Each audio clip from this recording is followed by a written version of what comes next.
말씀의 제목 다 같이 읽어볼까요? 시작. 6.25 72주년 설교. 다시 시작. 6.25 72주년 설교. 주여 대한민국을 다시 일으켜 주소서. 주여만 한 번 더 시작. 주여 대한민국을 다시 일으켜 주소서. 오늘은 6.25 전쟁이 발생한 지 72년 그리고 하루가 지난 날입니다. 어제가 72주년이죠. 목회하며 교회를 개척해 16년 동안 6.25 전쟁에 관한 설교를 많이 하지 않은 것 같았어요. 그러다가 우크라이나 전쟁을 바라보면서 큰일 나겠구나. 역사를 가르치지 않는 것 또한, 가르치는 것 또한 목회자의 책임이 아니겠는가. 어떻게 보면 6.25 전쟁에 관해서 자주 설교하지 않은 것이 마치 제가 큰 죄인이 된 것 같은 그런 기분으로 오늘 강단에 서게 되었습니다. 우크라이나 전쟁 때문에 초긴장하는 나라들이 있는데 우크라이나 주변 국가는 말할 것도 없고 대만이라고 하는 나라가 지금 얼마나 초긴장에 놓여 있는지 모릅니다.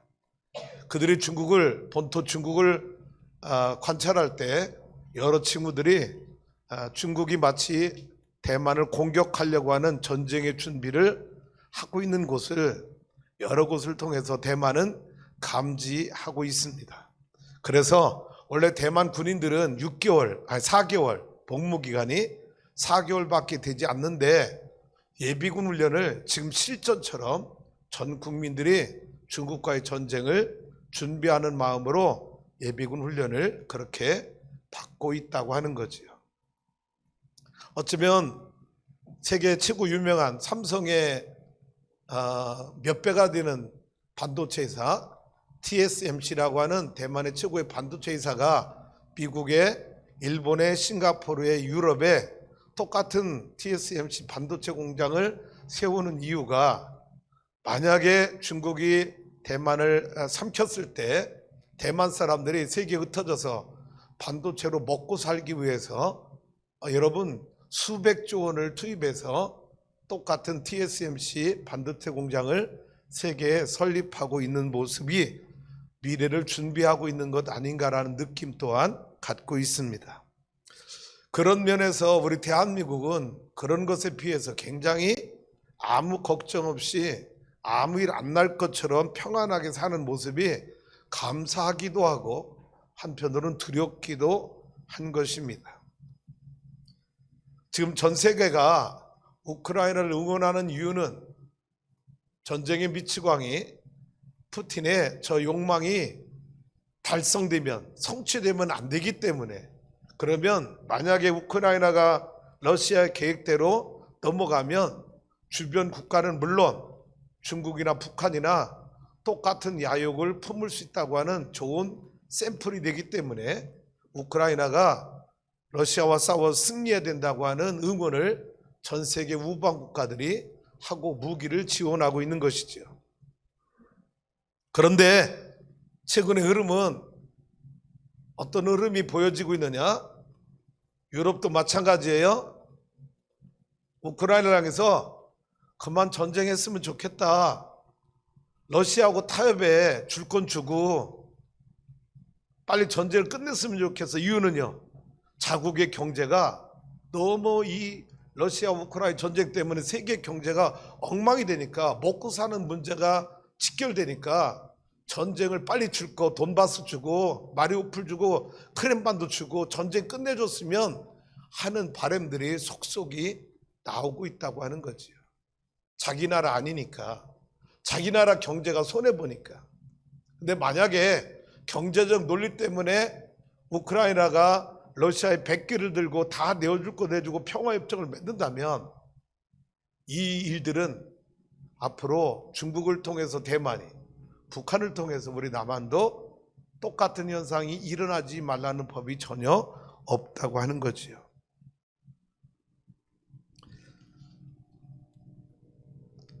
미리 결론적으로 말씀을 드리면, 그리고 여러분 북한 3일 전 뉴스 보셨나요? 김정은 국방위원장이 군사 전략회의를 할 때 수백 명의 군 간부들을 모아놓고 전략회의를 할 때 뭐를 펴놓고 전략회의에서요? 대한민국 지도를 놓고 군사 전략회의를 펼쳤습니다.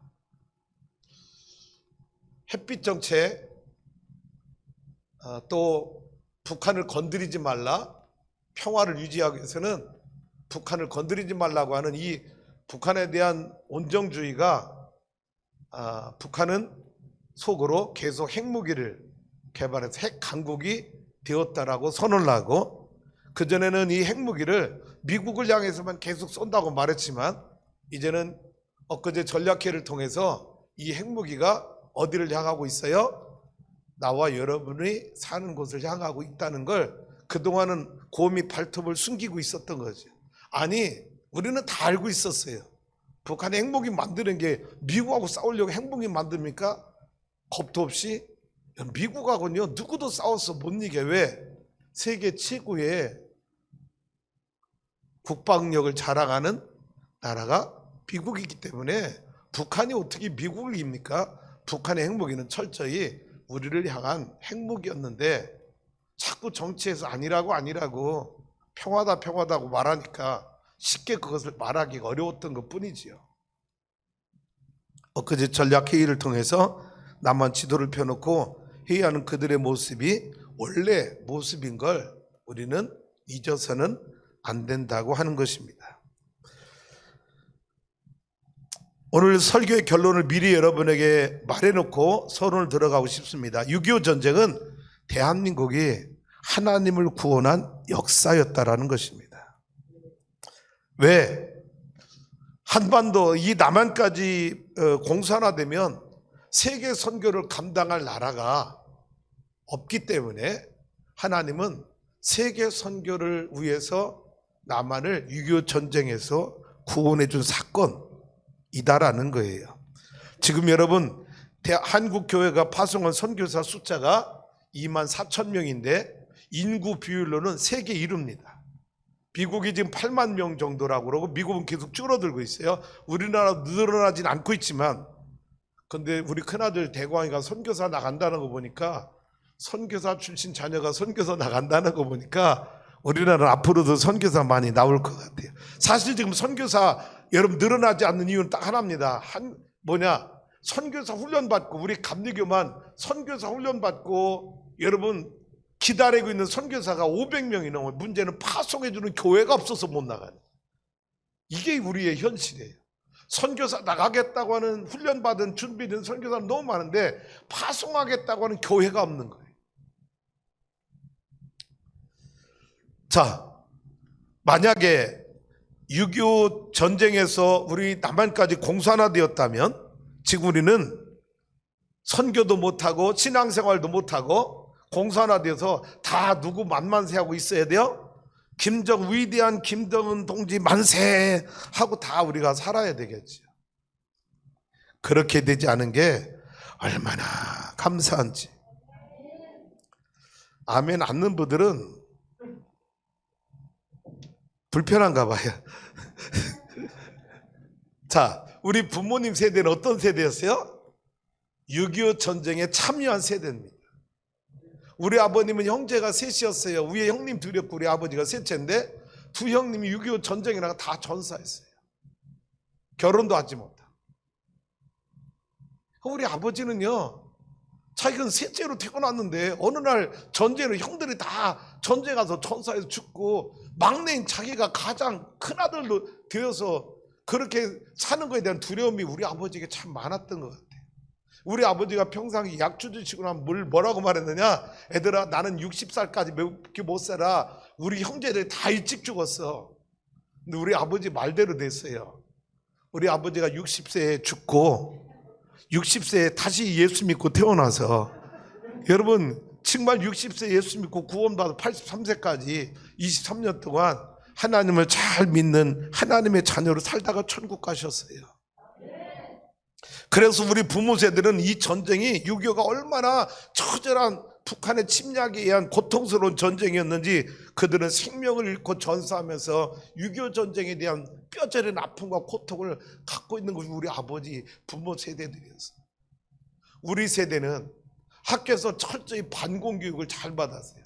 그래서 6.25가 북한이 남한을 침략한 남침이라는 사실을 우리는 의심의 여지 없이 다 받아들이고 그렇게 살았습니다.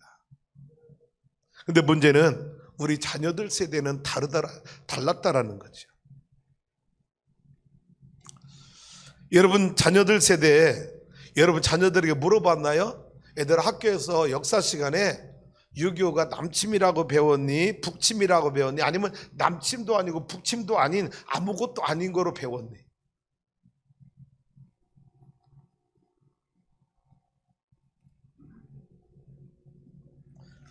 (10여 년) 전인 것 같아요. 저희 교회 한 1년 가까이 나왔던 고등학교 사업 선생이었던 은퇴한 교사 부부가 저희 교회 한 1년 가까이 나왔다가 이제 사정이 있어서 못 나오게 되었는데, 어느 날 식사하는데 저희 옆자리 식사는 저에게 설명한 거예요. 뭐라고 말했냐면, 목사님, 우리 집안에 전교조 출신 교육 역사 선생이 있는데 명절날 집안이 모이면 자녀들 아이 놓고 6.25가 북침인 거 설명하는데, 내가 들어도 6.25에 참전했던 내가 들어도 기가 막히게 반박할 수 없을 정도로 6.25가 남한이 북한을 침략했다는 걸 논리적으로 설명하는, 내가 들어도 꼬박 넘어갈 정도로 완벽한 논리였어. 이 이야기를 10여 년 전에 들은 적이 있습니다. 근데 그 논리가 뭐냐? 제가 오늘 여러분에게 소개하려고 하는 논리입니다. 역사학자들이 6.25 전쟁에 관해서 남침인 것이 너무 자명해서 그런지 6.25에 대한 연구를 많이 해놓지 않았어요. 그런데 그런 가운데 소위 우리가 말하는 운동권 출신이다, 좌파 세력이다, 여러분 구분했으면 좋겠어요. 우리나라는 건강한 보수와 건강한 진보가 이 나라를 잘 이끌어 나가야 돼요. 할렐루야. 늘 말합니다. 극우도 나라를 망치는 사람들이고요, 극좌에 있는 사람도 나라를 망치는 사람들이에요. 건강한 보수, 건강한 진보가 함께 해야 되는 거예요. 할렐루야. 명심하세요. 그래서 우리 교회는요 50%는 건강한 보수고요 50%는 건강한 진보야. 난 우리 교회가 건강하다고 봐. 할렐루야. 자, 그런데 소위 말하는 운동권 좌파라고 하는 이 출신들이 6.25 전쟁을 사회학적으로 접근하면서 연구해서 발간한 책들이 많이 나오게 되었어요. 그 중에 운동권의 필독도서가 하나 있는데, 다시 쓰는 한국 현대사라고 하는 책이 있어요. 박세길, 서울대학이 똑똑한 사람입니다. 서울대학 나온 사람이 쓴 다시 쓰는 한국 현대사라는 책이 있어요. 혹시 이 책을 읽어본 분 계신가요? 아니, 내가 의심하지 않을게요. 운동권이라. 자, 이 책은 운동권 필독도서라고 그랬어요. 이 책에서 6.25 전쟁에 대해서, 그동안 우리가 배웠던 6.25 전쟁에 대해서 모든 역사관을 완전히 부정해버립니다. 다시 말하면 6.25는 북한이 남한을 침략한 남침 전쟁이 아니다.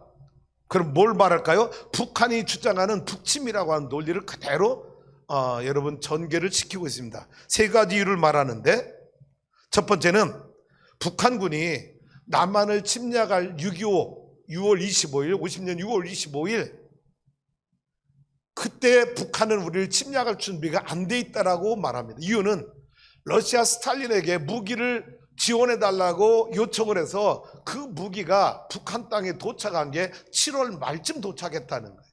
그래서 북한은 우리를 침략할 준비가 되어 있지 않았기 때문에 첫 번째로 6.25는 남침이 아니다라고 말합니다. 두 번째 이유가 있어요. 이 책을 읽어보면 두 번째는 6.25 전쟁이 외인론이 아니라 내인론이라는 것입니다. 외부의 문제가 아니라 우리 남한의 내부적인 문제 때문에 이것이 확대되어서 교전 확전이 된 것이 바로 6.25 전쟁이다. 그 내인이 뭐냐? 1947년 4월 3일 제주 사건, 그것 때문에 연결된 여순 반란 사건이 내전이기 때문에, 그것 때문에 10만여 명의 여러분 내국인이 죽었어요. 제주도민이 죽었어요. 자, 제주 4.3 사건, 여순 반란 사건 설명하려면 여러분 한참 걸리고, 또 여러분 가운데는 역사관이 달라서 목사님 그 설명 잘못됐다라고 또 제 설교에 대해서 반감을 갖는 성도들이 있을까 봐 쉽게 설명은 어렵습니다. 왜? 역사라는 게 잘 봐요. 오른쪽에서 보느냐 왼쪽에서 보느냐에 따라 해석이 완전히 다른 거예요. 너무 달라요, 우리나라. 그래서 아픈 거예요, 이것들. 자, 그래서 내인론, 이미 우리 남한은 내부적으로 이런 많은 반란 사건들 때문에, 그래서 그것이 확전된 것, 교전이 확대된 것이 6.25지 6.25가 북한을, 우리를, 남한을 의도적으로 침략한 것이 아니다라고 두 번째 주장, 교전 확전설을 이야기하고 있습니다. 자, 그리고 세 번째는 6.25 전쟁이 북한군의 남침이 아니라 남북한 군인의 사고 충돌설을 주장합니다. 왜냐하면 6.25 전쟁이 일어나기 전에 이 38선을 중심으로 크고 작은 교전이 874회나 이루어졌습니다. 그래서 874나 이루어진 이 작은 교전이 확전되었는데, 그런데 이 책에서는 더 뭐라고 말하냐, 책임을 남한의 사령관들은 38선을 넘어서 북한을 침략하는, 자꾸 치는 일을 남한의 사령관들은 막지 않았고, 북한의 사령관들은 철저히 38선을 넘어온 걸 통제하고 있었다라고 설명을 합니다. 그러면서 뭐라고 말하냐? 남한이 북한을 침략하도록 유도한 침략 유도설, 남한이 북한에게 침략하도록 유도했다고는 침략 유도설을 주장하고 있는 거예요. 그래서 이 책에서는요, 6.25 전쟁이 북한이 남한을 침략했다고 하는 우리가 배운 역사 교과서, 우리 부모 세대가 경험한 6.25 전쟁을 완전히 전면 부인하는 내용으로 가득 차 있습니다. 게다가 6월 25일 6.25가 터진 날에 새벽 4시니까 시작됐으니까 오전 10시에 북한 외무성은 다음과 같은 공식 보도를 발표합니다. 오늘 6.25 6월 25일 이른 새벽 남조선 괴뢰정부는 38도선 전역에 걸쳐서 38도선 이북으로 불의의 전공을 개시하였다 라고 북한 외무성이 오전 10시에, 6월 25일입니다. 오전 10시에 남한이 북한을 침략해왔다고 발표를 해요. 이걸 근거로 이 다시 쓰는 한국 현대사에서 6.25 전쟁은 남침이 아니라 상호교전설, 남침 유도설, 더 나아가서는 북침설, 남한이 북한을 침략했다고 하는 북침설을 주장하고 있습니다. 이런 박세길의 주장, 이 다시 쓰는 한국 현대사의 이 내용이 전교조 교사들을 통해서 교육 현장에 그대로 반영이 되었다는 거죠. 그래서 전교조 출판국에서 펴낸 이결에 살리는 통일이라는 책에서 6.25 전쟁에 대한 설명을 이렇게 마지막으로 정리합니다. 일세의 의도와 민족 대단결의 실패가 결합되어 형성된 남북한 정부는 상대를 제압하기 위해 무력 증강에 들어갔다. 남쪽에서는 제주 4.3 사건 등 사실상 내란 상태에 들어갔고 38선의 군사 충돌도 잦았다. 한국 전쟁 전까지 38선 부근에서 일어난 무력 충돌은 874회였다. 이러한 군사 충돌 연장선에서 한국 전쟁이 발발했다. 그러니까 북한이 남한을 침략, 남침이 아니다라고 주장을 합니다. 더 기가 막힌 건 이 전쟁에 대한 최후 평가입니다. 이 책에서 이 전쟁에 대한 최후 평가 결과를 어떻게 평가했느냐 하면은, 전쟁 결과 우리에게는 승자도 패자도 없었고 온통 폐허만 남았다. 그러나 이 전쟁으로 엄청난 수혜를 받은 자들이 있었는데 그들은 미국과 일본의 자본이었다. 이 전쟁의 최고의 혜택을 본 나라가 미국과 일본이라는 나라라고 이렇게 평가를 합니다.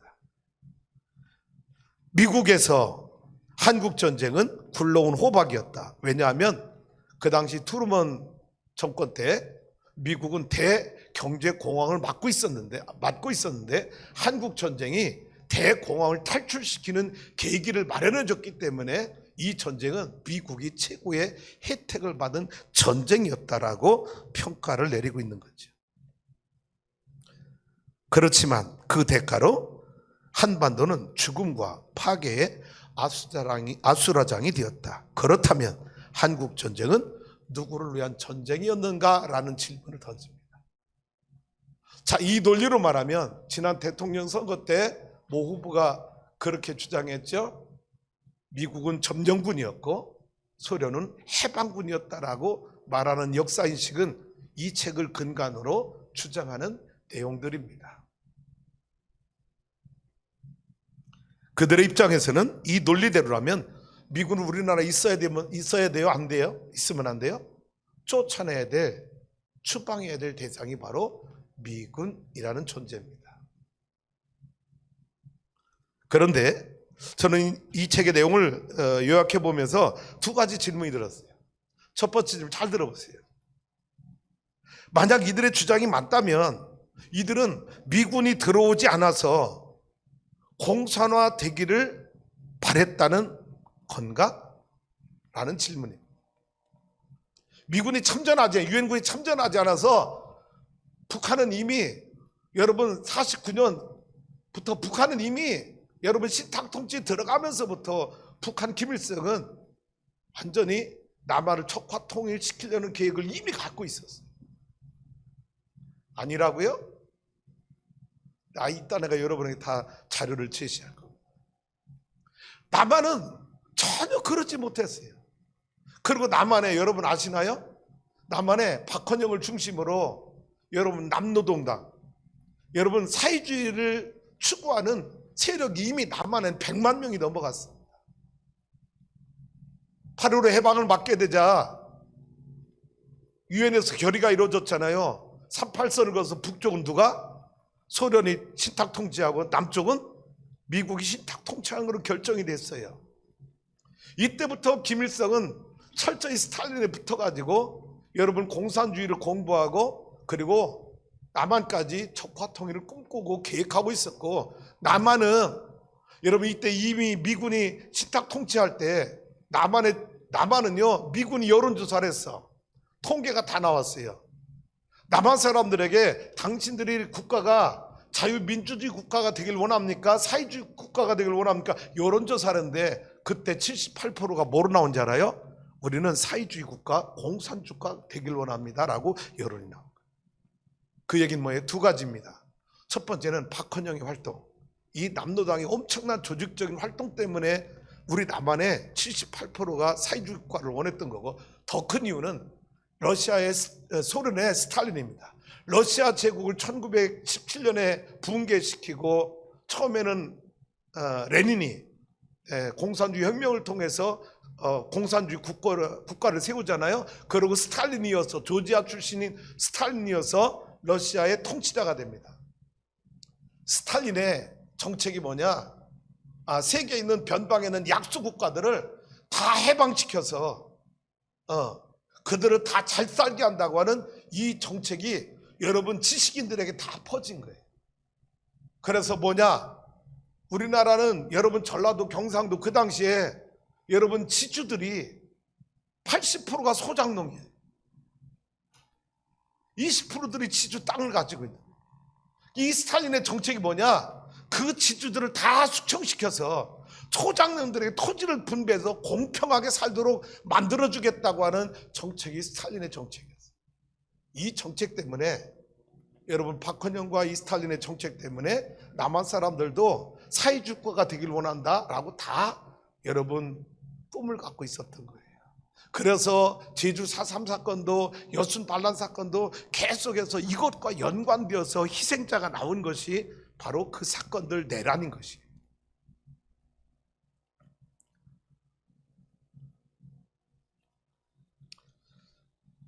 두 번째 제 질문은, 정말 이들은 자유민주주의보다 공산주의가 더 살기 좋은 정치제도라고 생각하고 있는가라는 질문입니다.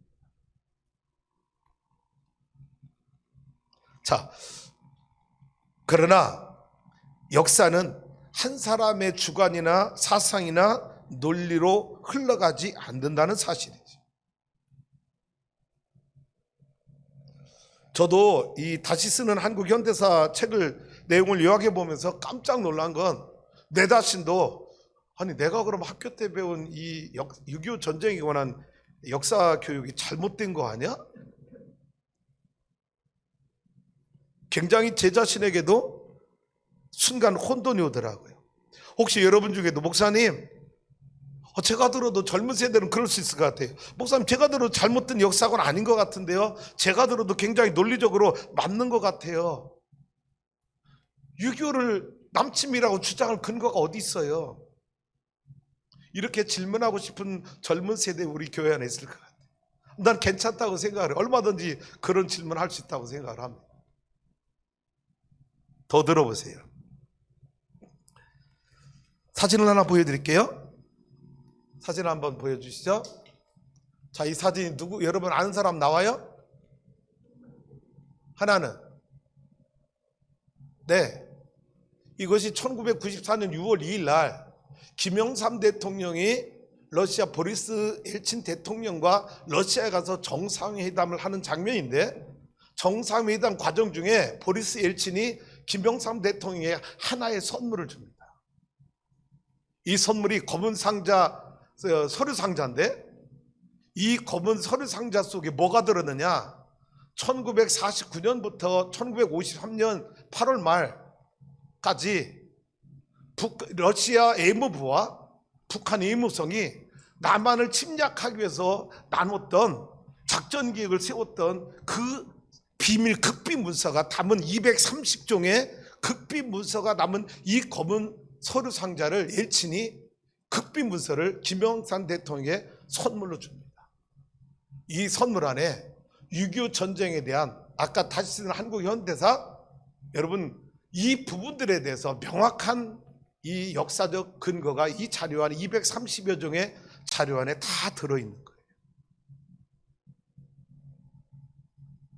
얼마나 김일성이 주도 면밀하게 러시아와 그리고 중국의 모택동과 손을 잡고 남반도 적화 통일을 위해서 이 전쟁을 계획하고 있었는지 230종의 이 서류 안에 그 계획이 다 들어있습니다.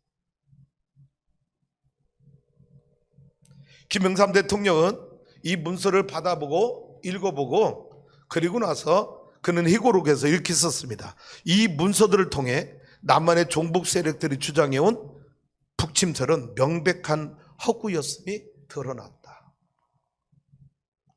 이 자료로 북침설은 하나의 소설이 되고 만 것이지요.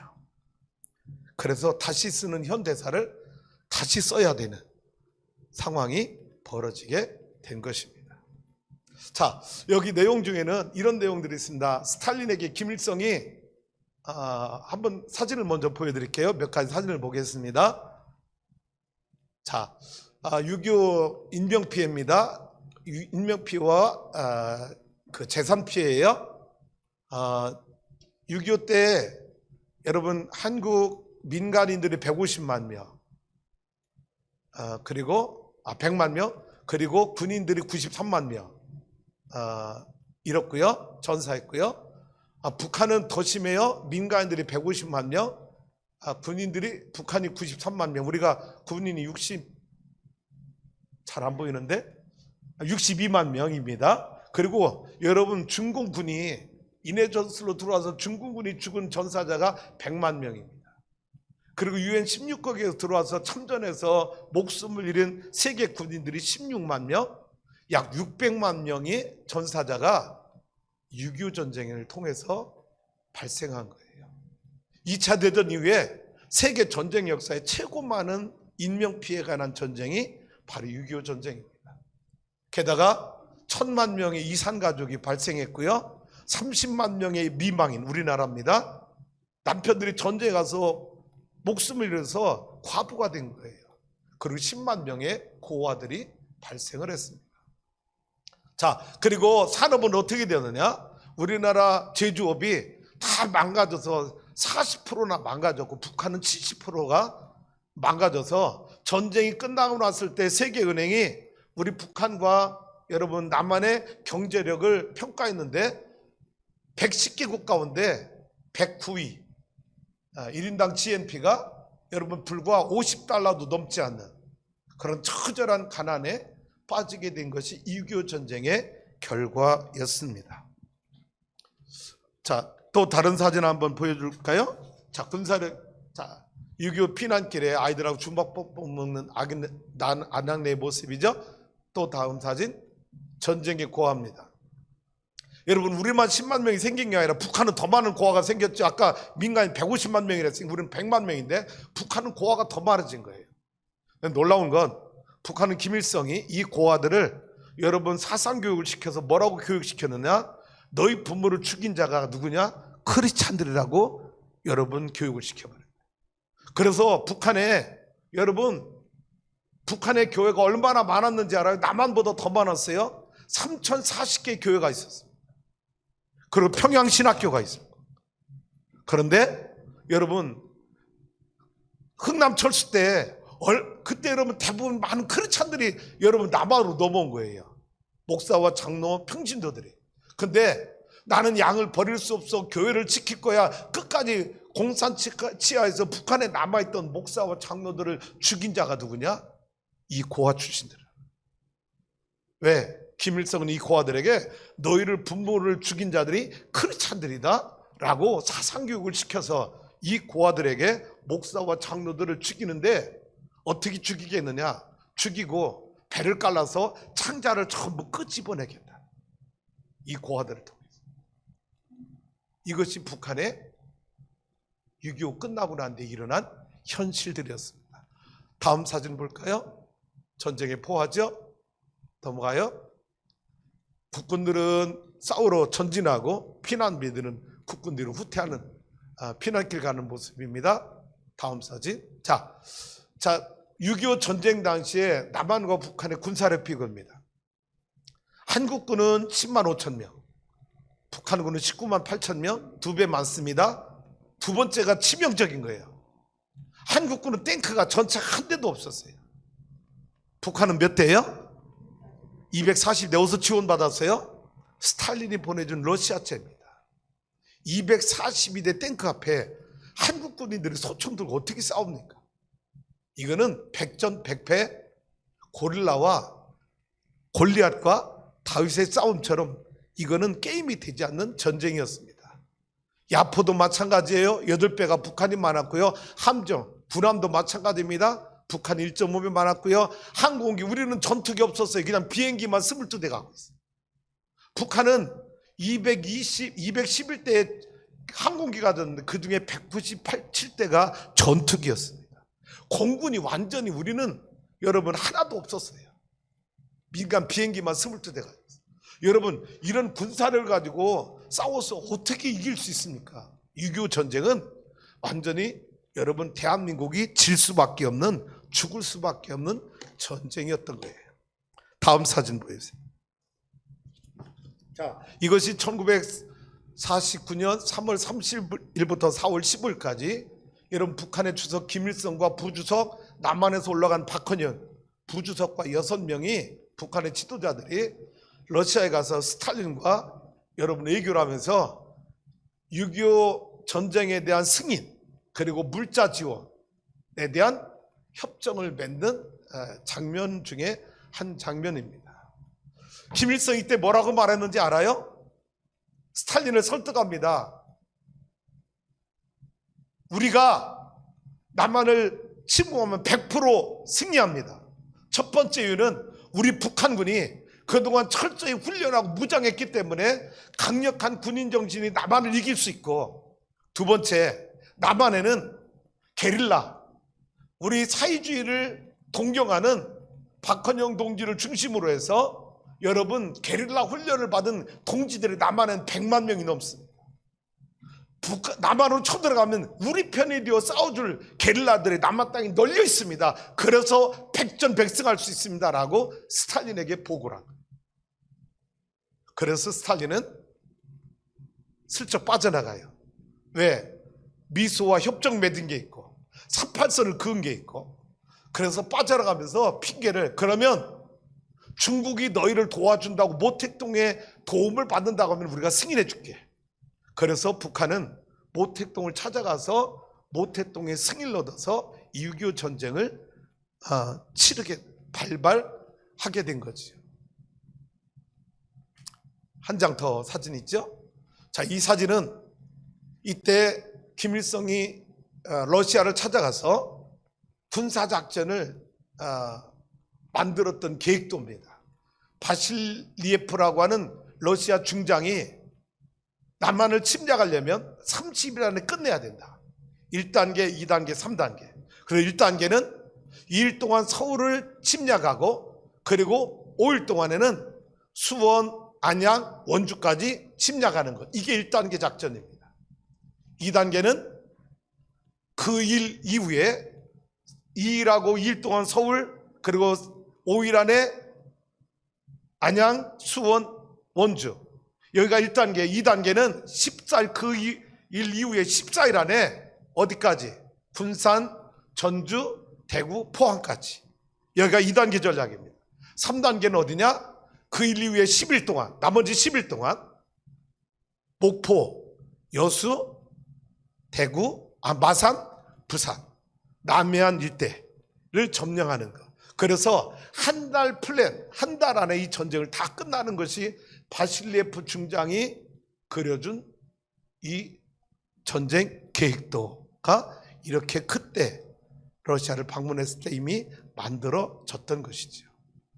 자, 우리 젊은 세대 중에 혹시 학교에서 전교조 선생님 만나서 6.25가 남침이 아니라 북침 또는 상호 교전설, 상호 침략설, 남침 유도설로 배운 학생 청년이 있다면 지금 제가 여러분 이 자료가 다 어디서 나온지 알죠? 김영삼 대통령이 보리스 엘친 러시아 대통령에 받은 검은 상자 서류 230여 종의 6.25 전쟁에 관한 극비 문서 안에 다 있었던 자료를 이렇게 공개하는 것입니다.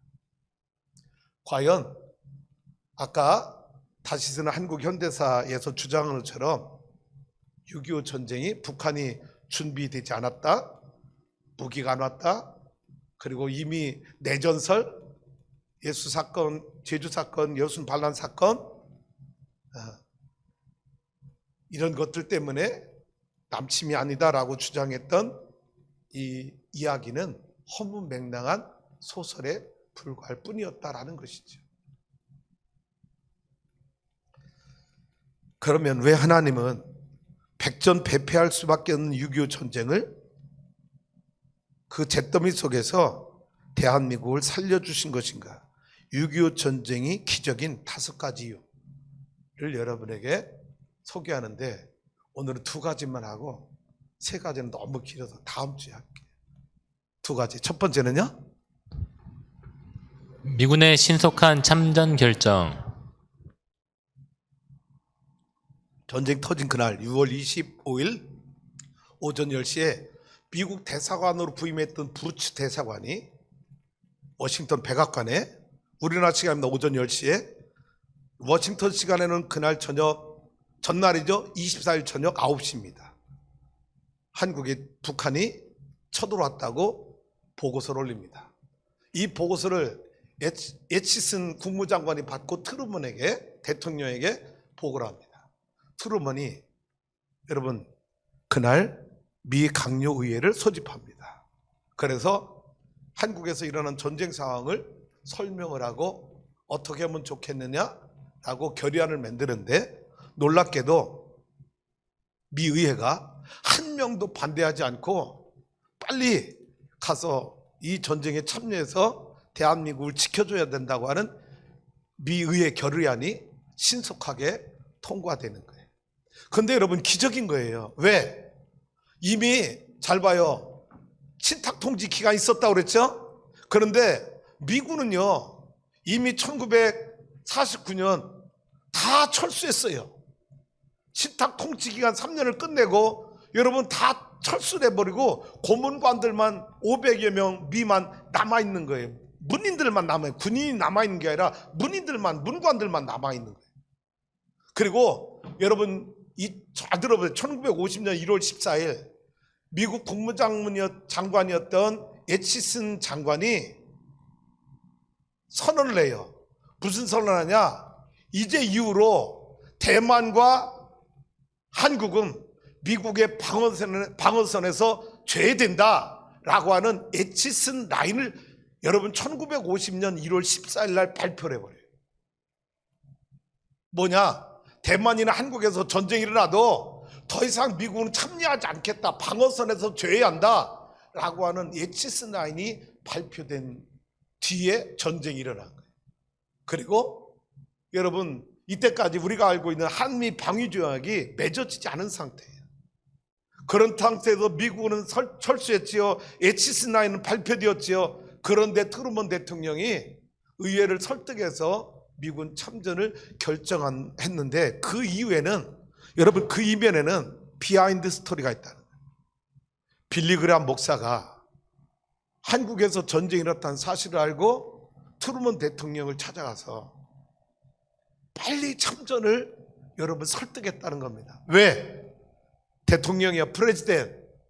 지금 한국 전쟁에 미군이 참여하지 않아서 만약 한국이 공산화된다면 조선 땅에 있는 50만 명의 크리스찬들은 다 공산 땅에 의해서 죽게 됩니다.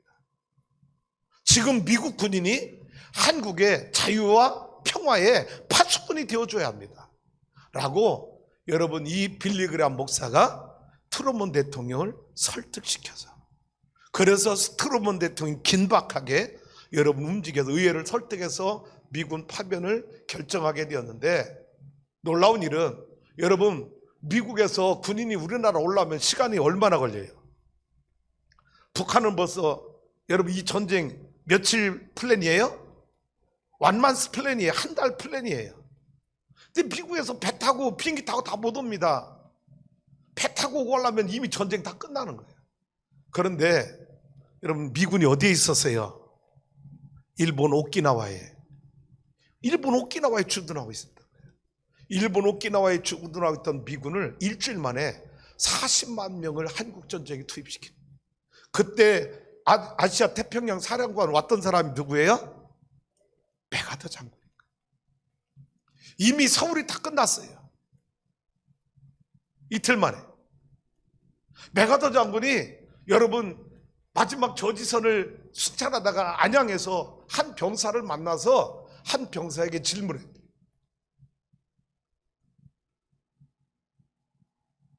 당신은 이 전쟁이 당신들에게 불리한 전쟁인 것 같은데, 지는 전쟁인 것 같은데 자네는 어떻게 생각하는가 질문하니까 메가더 장군의 한 병사가 그렇게 말해요. 장군님, 내가 죽더라도 나는 이 전쟁에 싸우겠습니다. 메가더 장군이 물었대요. 당신에게 필요한 게 뭔가? 장군님, 나에게 실탄을 주십시오. 끝까지 싸우겠습니다. 사실 메가더 장군도 한국전에 와가지고 늦었다라고 판단하는 거예요. 아, 너무 늦었다.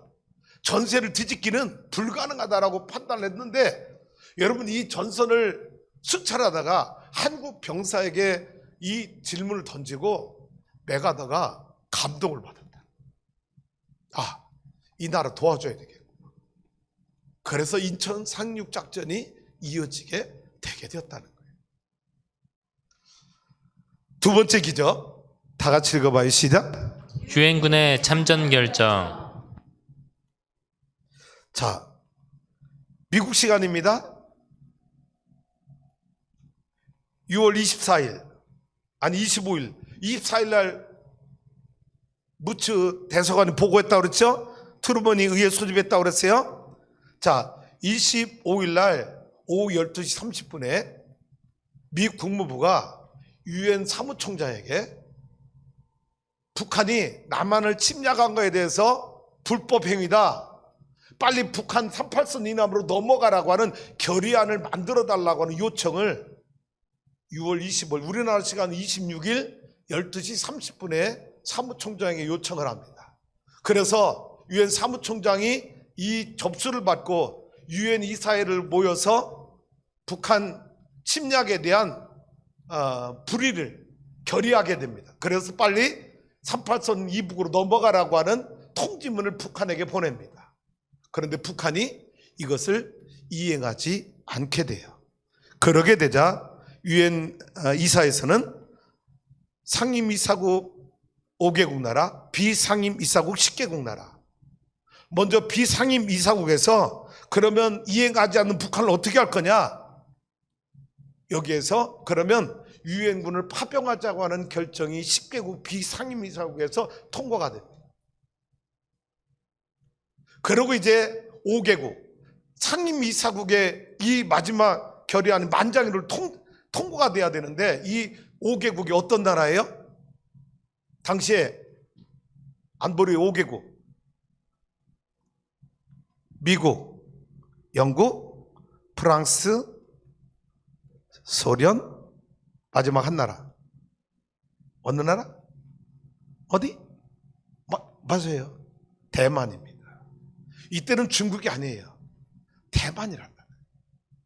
근데 놀랍게도 여러분, 이 안보리 5개국에서 최종 결정에도 만장일치가 돼야 유엔을 파병하는데, 유엔군을 파병하는데, 러시아 대표 이 무라츠 대표가 이 결정할 때 안 나타난 거예요. 그래서 만장일치로 통과가 된 거예요. 만약에 여러분 이 무라츠 소련 대표가 참석했다면 어떻게 됐을까요? 이건요, 파병이 불가능. 왜? 스탈린이 지금 도와줘서 전쟁을 치르고 있는데 여러분 어떻게 러시아가 여기에 찬성표를 던질 수 있어요? 100% 부결돼서 유엔군이 우리나라 못 들어온 상황입니다. 그런데 이 무라츠 대표가 무슨 일인지 참전을 안 해요. 참석을 안 해요. 그런데 지금 이거는요, 지금까지도 미스테리라는 거예요. 그런데 학자들 가운데 두 학자입니다. 의도적으로 참석을 안 했다. 하나는 실수였다. 두 가지 해석인데 다 근거가 있어요. 의도적으로 참석을 안 했다는 거에 저는 굉장히 이렇게 표를 던지고 싶은데, 러시아는 유럽에 관심을 갖고 있습니다. 아시아에 관심이 있었던 게 아니라 러시아는 여러분 유럽을 먹고 싶은 유럽의 야망이 있어. 지금도 마찬가지. 한국은요, 아시아는 관심을 두지 않았다. 그래서 고의적으로 참석을 안 했다라고 해석하는 측이 있고, 한쪽은 아니다, 실수였다, 중요한 문제였는데 실수였다.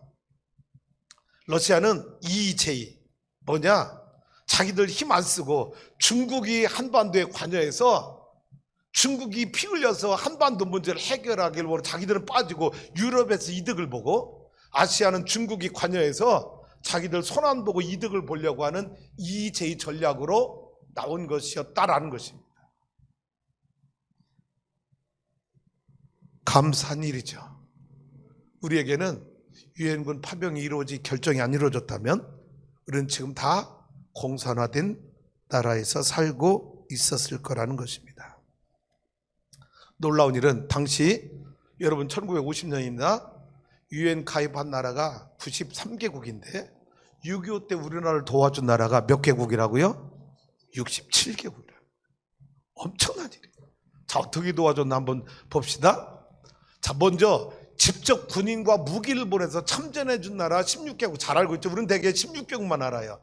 이 16개국 이름을 다 한번 여러분 읽어보세요. 시작. 미국, 영국, 호주, 캐나다, 뉴질랜드, 네덜란드, 프랑스, 필리핀, 터키, 태국, 그리스, 남아공, 벨기에, 룩셈부르크, 콜롬비아, 에티오피아.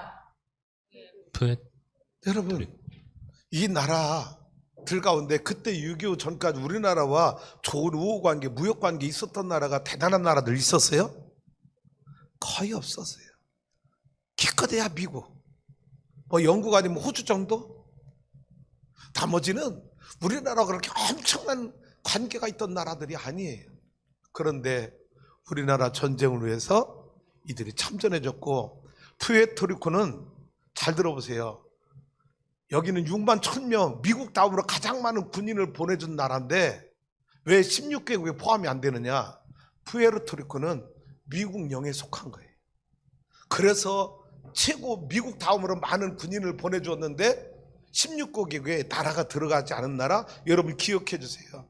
푸에르토리코는 미국 영에 속해 있었기 때문에 16개국에 포함이 안 된 거예요. 그런데 미국 다음으로 가장 많은 군인을 보내준 나라가 푸에르토리코예요. 자, 두 번째 어떻게 도와준 나라들이 있나 잘 보세요. 의무지원은 의료, 간호사, 의사들, 약들, 의약품들 의무지원을 해준 나라가 인도, 덴마크, 스웨덴, 노르웨이, 이탈리아 5개국입니다. 그 다음에 물자 지원한 준 나라 과테말라, 자마이카, 헝가리 등 40개국은 물자를 지원해 줬어요. 그리고 전후 복구 사업에 참여해 준 나라 스페인, 이라크 등 6개국이 또 있어요. 그래서 93개국 가운데 67개국이 한반도 전쟁에 직간접으로 참여하고 도와준 나라. 그래서 오늘의 대한민국이 세워진 거예요.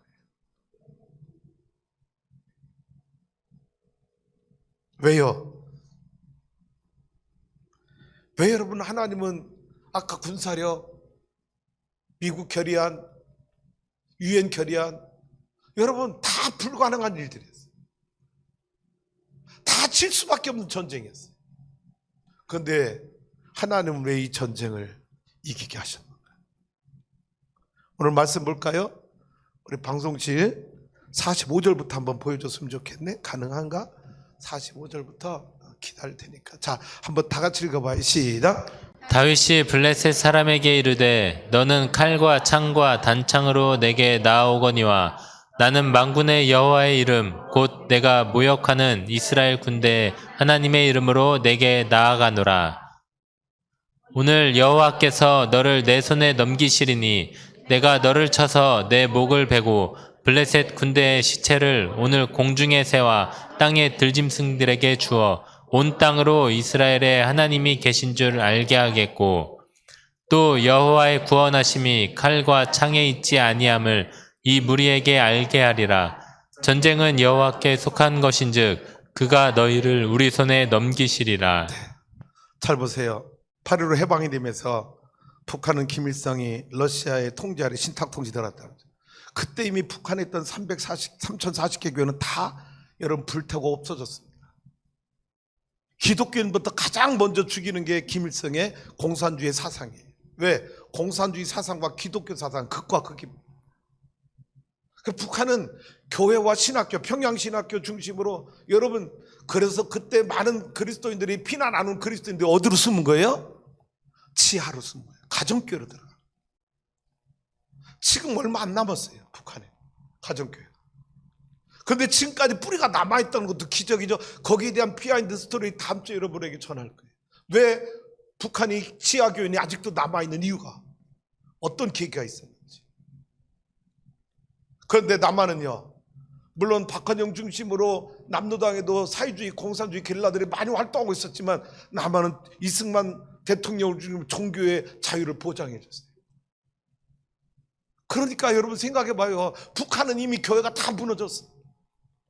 폐허가 됐어요. 남한은 그래도 여러분 교회가 살아있어.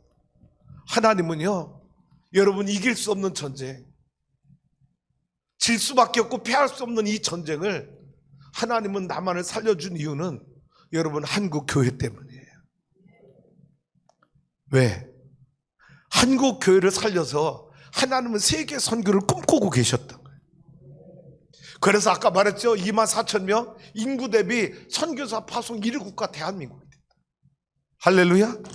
만약에 여러분 공산화되었다고 생각, 북한처럼 남한도 여러분 6.25 때 다 끝났다고 생각해 보세요. 하나님은 선교에 엄청난 손실을 가져온 거예요. 제가 북한 땅을 위해서 꿈꾸는 기도 제목이 있습니다.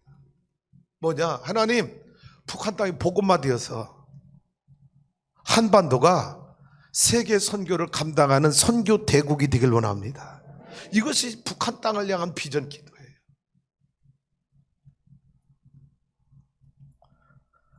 사랑하는 성도 여러분, 오늘 왜 우리 교회가 선교해야 되는지, 왜 6.25 동란에 하나님은 한국을 살려주셨는지, 이 기적을 허락해 주셨는지 생각하면서 선교하는, 추수하는 교회 자랑스럽게 여기고 더 많은 선교하는 일에 쓰임받고 헌신하는 복 있는 성도가 되기를 주님의 이름으로 축복합니다. 대한민국 다시 일어나야 합니다. 복음으로 일어나야 합니다. 말씀으로 일어나야 합니다. 여러분, 6.25 전쟁은 북침이 아니라 상호 교전설도 아니라 남팀 유도설도 아니라 명백한 북한의 침략에 의한 남침이라는 사실을 여러분 자녀들에게, 어린 손자들에게 똑똑히 가르쳐줘서 역사관이 삐뚤어져서 이 사회에 건강하지 않은 그런 세력으로 자라나지 않도록 우리 자녀들을 역사관을 분명히 잡아줄 수 있는 주의 백성들 되길 원합니다. 전쟁은 여호와께 속한 것입니다. 하나님이 지켜주신 것입니다. 그것 밖에는 어떤 것도 6.25 전쟁에서 살아남은 대한민국을 설명할 단어가, 키워드가 전혀 없다고 하는 거예요. 전쟁은 여호와께 속한 것인지 하나님이 구원해 주셨다. 이 믿음의 확신을 가지고 나라와 민족을 위해 기도하고 선교할 수 있는 추수하는 게 성도가 될 수 있기를 주님의 이름으로 축복합니다.